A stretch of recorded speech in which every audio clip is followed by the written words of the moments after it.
case this is the one that gets me in trouble. After Abraham Lincoln signed the Emancipation Proclamation and free blacks were promised 40 acres and a mule, he then proceeded to pay slave owners reparations of up to $300 per slave that they lost, which in today's money equals $7,500 per slave to these families.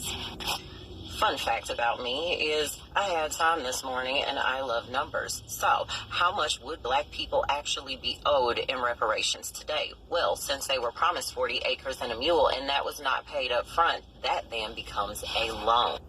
The average rate of 1 acre of land in the contiguous United States today goes for about $12,000. If you multiply that by 40 acres, you get a number of $480,000. Also, on a loan, there's this little thing called interest, and when the principal is not paid, this interest is added. Now, on a land loan today, on the high end, there is an annual interest rate of 5.65%. So I started with $480,000 and I added 5.65% and added 5.65% and proceeded to do this until I had done this 159 times, which is the amount of years since the signing of the Emancipation Proclamation. After I sat there and did that all that time, this is the number that I came up with. Now, in case you're confused by all of the commas, allow me to read that for you.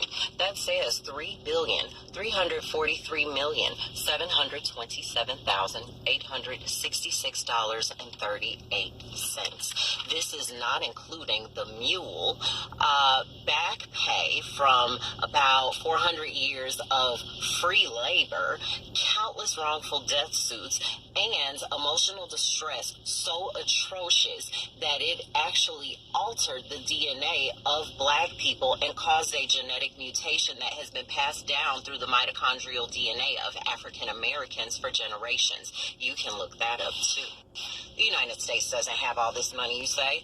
Bullshit, because if you go back and actually tax the wealthy families who have benefited off of that, because it is common knowledge that free slave labor actually funded the Industrial Revolution, some of these companies that are still around today could pony up. Some of them are still around, and some of them you even have your money sitting in right now.